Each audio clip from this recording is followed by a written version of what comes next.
I think we all need to find out, what do we believe, and that we can internalize those beliefs, and then we live by those beliefs, because then there's no conflict. There's no internal conflict. The conflict comes when we try and live one way and we believe something else differently. I'm Kyle Lacy, and this is Scared Confident. I have my friend Joe Staples. The reason why I asked Joe, outside of the fact that I have a ton of respect for him, is because I believe that he is the one person that I could think of that truly lives out his faith and is constantly living it and showing it through his actions. Part of the reason why I wanted to talk to Joe is that even the word faith is a trigger. If somebody asks me, do you have faith? Or even puts faith in any type of question towards me, there's a negative response. I ultimately go to fear, and fear is telling me, you don't want to talk about it, you don't want to talk about it, you don't have anything to say about this, you hate it, blah, blah, blah, blah, blah. And when I was talking to Nathaniel in his office, he asked me about faith, and he's got this picture of a scripture. I don't remember the scripture. And it was just staring at me, and it just triggered me. And you can actually hear my voice change when he asked me about faith. So, isn't there a essence of Kyle that actually has faith? Faith in what? And I go straight to fear, and it goes straight to negative, and I shut down. And so I wanted to talk to Joe because he lives his faith out, and I see it, and people see it, and people notice it. And I wanted to try to get over that trigger because of how Joe lives. I think one of the other interesting things in my faith journey is it didn't happen until I graduated from high school. So early on, I had some religious background from my grandmother, going to church with my grandmother, but it was really after high school that I was introduced to the Church of Jesus Christ of Latter-day Saints. And I joined that church, ended up serving a full-time 2-year mission to Brazil to teach people about that faith, and then have used it really to absolutely shape, I think, every decision I've ever made in my life. What fascinates me about this is that you decided to do it, and then you go off to Brazil and live 2 years in a new faith. Talk about the fear that you had going to Brazil. That mission just was a profound impact, just because every single day that's really what you're thinking of. And I think for people of faith, it just gets threaded into their life in a profound way. Fear going to Brazil, admittedly, I have to tell you, I don't know if I had any. Maybe not going there, but you making an impact there, right? Because that's why you were going. Like, think about the first week you were there. Now, there definitely was language fear. So for missionaries, you always have a companion. So you're 2 by 2. Mine was a Brazilian who didn't speak a word of English. And so, my study of Portuguese, I'm trying to learn it. I'm petrified anytime I had to interact with anybody. One big turning point for me was my Brazilian companion and I were in the tiny little grocery store we were assigned to serve in a town that didn't have a stoplight. I mean, it was a tiny little town. And he said, at least this is what I pretty much thought he said, was, I want you to go over and get the bread, and I'll go over to this side of the store and I'll get the milk. And in broken Portuguese, I looked at him and I said, no, I have a better idea. You and I will go over here and get the bread, and then you and I will go over there and get the milk, because I did not want to be separated from him, because some stranger might say something to me in Portuguese that I don't understand. And I can remember him physically turning me around and pushing me toward the bread. And that was an overcoming moment of, you know what? It worked out. I got the bread and I didn't die. Things were okay. And that kind of changed my trajectory as far as the language go. Culture was completely different. From a faith standpoint, I knew what I knew. You didn't have any doubt. There was no doubt. Not in the faith part of it, not in the belief of the tenets, the core beliefs that I had spiritually. All those other fears were fear of the language, fear of the culture, fear of what would happen to us on the streets of this little town, all those kinds of things. This is why I wanted to talk to you. You haven't had much doubt at the very beginning, your entire life. Correct. And Kyle, I think that the distinction is how many people they're striving and they're working and they're trying to exercise faith, but they've never really tried to find out for themselves, are these things true? Do I have this inner conviction that these things are true? Because I think without that, think of all the doors that I knocked on in Brazil where people slammed them on me, told me we were wrong, got the Bible out and tried to disprove us. All those things, if I didn't believe that they were true, I would have wilted. So I had the opposite experience. I spent time trying to understand what I believed and realized I didn't believe it. And that was my journey. And through this process, I've realized that I am fearful. I think it very much has to do with raising a family. I think I am fearful that without the upbringing that I was put in, even though I think a lot of it was more negative when it came to evangelical Christianity, the way I was raised. But there were a lot of positives, right? There's a lot of positives. My fear is that by not raising my kids in that environment, they are going to turn out, man, I have no idea. Like, it's completely unfounded. The fear is completely unfounded because my kids, they're probably going to turn out great. Their parents love them. We're trying to put them in a community, but it's this constant nagging that if I don't have them being raised with the 10 Commandments, that they're going to turn into serial killers. I'm afraid that I'm not giving them the guidance that I need to as a parent because that's not there. And I think through this, it's realizing that you can show love and you can live some of the tenets that all faiths teach. You don't necessarily need to be involved in the religious side of all this stuff. But talk to me about the family aspect of this and why it's so important. I think one other really important part of that is you definitely went through part of your journey, which was you're raised in a Christian evangelical home. You then get to the point where you say, I don't know if I believe these things or I don't believe these things. And I think the next step really becomes, so what do you believe? What are those things that you think, okay, if I don't believe something, there's a lot of things we don't believe, but what do we believe? And I think that is a really important part of the journey. You make a great point. Every religion teaches wonderful things about the way you treat people. And so when it comes to that whole family dynamic and family relationship, I think those are really impactful on young people. I think it also shapes how we parent as adults. Are we modeling after the Savior who we love and we're using him as a mentor to our parenting skills?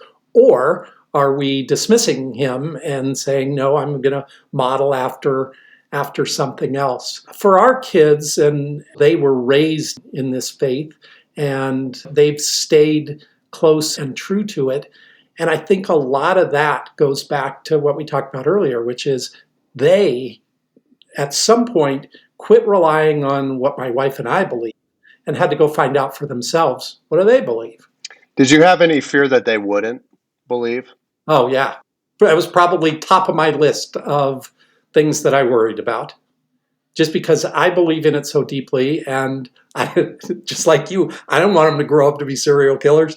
And I looked at this and thought, no, this is where, because one of the things that I believe is following that faith journey, I believe brings the greatest level of happiness in this life and the life after. And so clearly, as a parent, that's your ultimate goal that you want for your kids. You want them to be, you want them to be happy. So that was super important to me. But I still worry about it. You know, they're They're adults and have their own kids. And I still wake up every day going, you're all right, you're okay. But going back to your point, as you think about your kids, there's three roles in that family, right? You're the dad, so you're worried about your kids and what kind of a foundation are you creating for them. You're also worried about your wife and how that relationship works relative to faith. Then you're worried about yourself. At some point, you're going to stand before God. I'm going to stand before God. And you have this accounting of how'd I do? And we want to not cower. We want to be able to stand there without fear and go, boy, I worked really hard and I took all the things that I learned and I just really tried to follow those teachings and do what you'd want me to do. And maybe it's just that when you're raised evangelical Christian, it's fire and brimstone. It's don't sin, you're going to burn in hell. You need to burn your secular CDs in the parking lot because it's just, there's probably a cuss word on them. For me, it's a fear of not understanding how to live my life because I'm so triggered by this idea that I don't want to be seen as religious. I don't want to be seen because I have so much animosity towards judgmental Christians, but a lot of people. Actually, I guess I just have animosity towards judgmental people in general. And the fear is that I'll never quite figure out what my values are without having that. Even though scientifically I just don't believe in it. I just don't. I think that's probably where I'm struggling the most with it. I listened to your fear journey, and you talked a lot about your fear of what those people around you think. Yeah. And there certainly could be some root in that of being judged relative to how you live your life versus I'm going to live my life the way I think is the best way to live my life. Ultimately, it's the fear that I'm not living it the way I think I should because the fear telling me something or some just absolute bullshit reason that actually has no truth to it at all. Yeah, I think we all need to find out what do we believe and that we can internalize those beliefs and then we live by those beliefs because then there's no conflict. There's no internal conflict. The conflict comes when we try and live one way and we believe something else differently or we're not even sure what we believe differently. The real emotion that works really well is when what I believe internally and what I do externally are in line. If you can align those values and be deliberate about finding out what do I believe? What is faith to me? And whatever that is, and it doesn't have to align with a religion, what are those beliefs? And then that's how I live my life. And I really don't care what anybody else thinks about it. You know, I'm sure I know and have met more people that disagree with what I believe than agree with what I believe. But it doesn't change what I believe, or I haven't let it change what I believe. What are some of the places where fear has told you something that you knew wasn't true and you consciously ignored it or you realized that it was telling you something that was false? Yeah, I think fear certainly, just like everybody else, has played a role in my life. And it's just held me back. It's caused me not to do things because I was afraid of them. I just thought, I can't do that. Or similar to what you said, what will happen if I try this and crash and burn? There were plenty of times that I pushed past that I said, I'm not going to let that stop me. And it was painful to push through.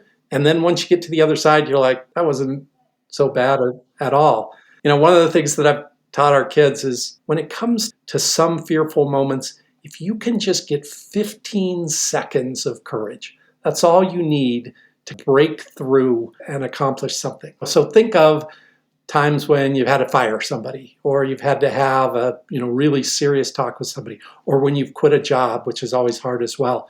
And if you can just muster 15 seconds, then you can talk for the next hour and it's all good and everybody's nice and it's just bursting through that first obstacle that seems to be so hard. Well, that kind of fits with how you're supposed to have a fear statement. Mine was a little bit more crass, but it's that 15 seconds of telling fear, I'm not going to listen to you. I'm going to have courage to move forward. Did you have any reoccurring fears that you had to bring up the courage multiple times to get through it? I love people, and I have never wanted me to be the source of somebody going home and going, that Joe Staples, here's what he did to me. And, they complain to their wife or their husband. And I never wanted to be that person. One of the mistakes that I know I made, I have let people kind of stay in jobs much longer than they should have. And it would have been better for them if I would have stepped up and said, you know what, this isn't working. You should probably move on and let me help you. So that fear, and I still haven't gotten over it. Like I'm not good at it today. So fear is telling you this person's going to hate you for the rest of their life. They're going to think you're a terrible person if you do this. When in reality, probably not going to be the case. They're probably going to be upset, but they're not going to hate you, right? And even if they did, it's probably still something that needed to happen. Even if they chose to say, man, if I saw you in a parking lot, I'd run you over. Even if it gets to that, it still might have been the right thing to do. And I struggled to do it. I was afraid to do it. Yeah. I think from a leadership perspective, you want to be seen as empathetic. You and I do. I know, like there are some that don't, but I think empathy plays a huge role in being a good leader. And when fear's telling me that you're not empathetic if you do something that hurts somebody else, when in reality, sometimes it's good for somebody. Sometimes it's a character building scenario situation. I think about that all the time. I probably think about that daily, honestly. Like if I'm going to say something to somebody, is it going to offend that? And this goes back to the judgment thing where I don't spend a lot of time going deep or trying to dig in with somebody because I'm afraid the judgment will come back on me. Especially through this process, I don't want to live that way. And why I have so much respect for you is that you understand the values, you believe in the values, and you have lived them, and you're steadfast. And despite fear, you, at least from outside looking in, you've had the ability to create that 15-second courage that's needed to push past it. I can tell you one other thing. You broached the subject of leadership that you talked about in your initial conversation is this inability or fear of kind of taking the credit that is due you, that people would say to you, hey, this turned out great, and you were really quick to deflect and, oh, it's the team and these other things. Man, I'd counsel you not to change that. I think one of the great attributes that you have and that some wonderful leaders have is when there's modesty in leadership. In Jim Collins' Good to Great, he called out the fact that companies that are led by modest leaders do so much better than companies that are led by egotistical leaders. And I think that's a great attribute that you have. I've seen it in every case that you and I have interacted. And though it may be a fear, it is one of the things that I think endears you to the team members that follow you. Faith in general, the word faith is definitely a trigger word for me. It triggers me because I don't want to have faith in anything other than myself, ultimately. And I think that gets to the root of what we've been talking about on believing in yourself as an individual and understanding your gifts and owning who you are and believing in who you are and living the life that you, the true you, actually believes is correct. And so I think faith is a trigger word for me because it has connotation with a belief system that I 90% do not agree with. So it's about faith in myself. And when somebody says, do you have faith? It usually triggers this idea that I have to have faith in something other than me. So Kyle, when it comes to faith, do you stay where you are? Or is there some best next action for you? I think my next best action is just to continuously work on being able to have these type of conversations with people without shutting down. I think that's probably the biggest thing, is that if this is what I choose to believe and this is how I choose to live my life, and next step would be better understanding when I get triggered, which I think I pretty much understand, but also understanding what values are important to me. I don't think I've spent a lot of time mapping that out for me personally. Not what Matthew, Mark, Luke, and John told me, but Kyle, right? And that's probably the next step, because what I keyed in from what you said was, if you understand deeply what values are important to you, that's when the change happens. That's when you can fully understand the way you want to live and the way you want to go about growing a family and work and all that stuff. Is that when you truly understand that? And I'm not sure that I do personally. I love that, because I think what you're saying is you're going to be deliberate about it. And I think where people run into trouble is just kind of let life run them, or the people that they interact with run them. And that's very different than saying, no, I'm going to decide and be very deliberate about what my values are, what I believe, how I'm going to live, and how I'm going to teach my kids. Were you aware that you had fear around the word faith before you heard yourself talk about it? I was aware that I had a reaction to faith. I wasn't aware that it was that visceral, like where my actual voice changed and you could feel, just listening to it, you could feel the shutdown happening. That I was not aware of that until that talk with Nathaniel, and then Joe. Joe, it wasn't as visceral with Joe, but I definitely with Nathaniel. How is fear of faith creating fear for you in parenting? Because there was a connection there for you. So I was raised in the church, right? I mean, we were, it's evangelical Christians. You go to church 3 days a week, right? And my best friends were in the church growing up, and a lot of my identity, social identity, was built in the church, which is not necessarily a bad thing. There's a lot of value there, but for me, not taking my kids to church, that thing that I was taught as a way to build a family does not exist in my current life. And there's a lot of fear there, because I don't have a playbook necessarily to how you're supposed to raise kids. When you're in the church and you have a Bible handed to you and you've got the 10 Commandments, pretty straightforward, right? Like, don't kill people and all that stuff. But getting a little bit deeper than that, you don't really have that if you grew up in it and you're not doing it now. So that's probably my biggest fear, is that my kids will grow up to not be as loving or accepting because they weren't raised with some of those values that the church at least has. I don't think they do it very well, but they at least talk about it. Do you think you'd be sorting through it as hard if you weren't a parent? Do you think you'd be paying attention to it as much? No, I don't think so. When I became a parent, it's no longer you or your spouse. Like, you can no longer be selfish. Like, it forces you out of this idea that you are the center of the universe. And if I was still the center of the universe in my own mind, I wouldn't be thinking about it. I observed more openness even in your conversation with Joe than in the fear interview on the topic.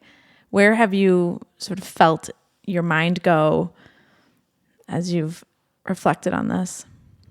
Before the fear interview, I never stepped past it, the fear. It was always like, well, I don't know what to do, so I'm going to ignore it. And I'm fearful that I have to dive into trying to figure it out.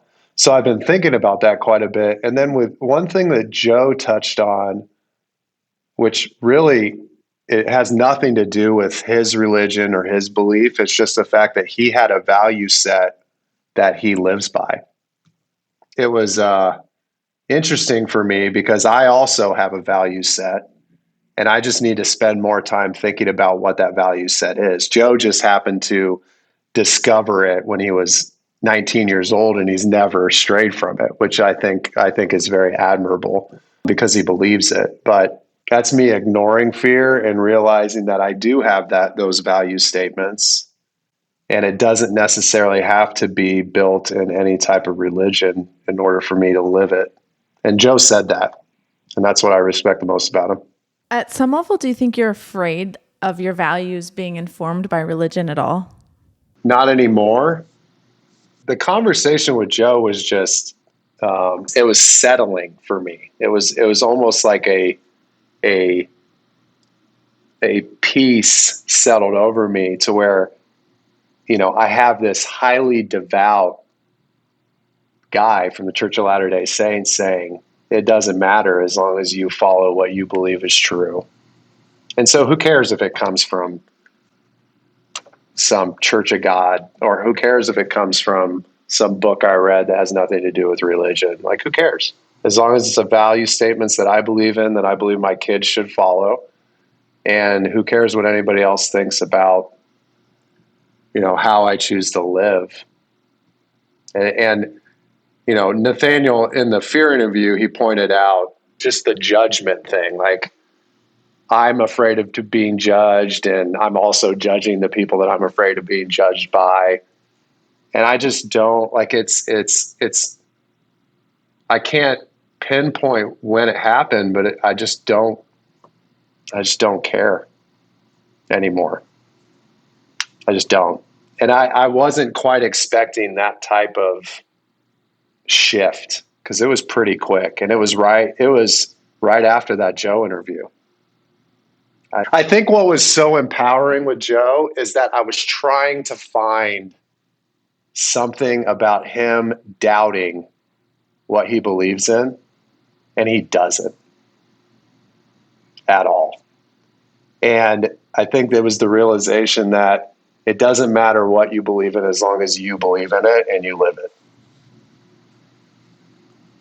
Because I was trying to find a good fear soundbite, and he was just,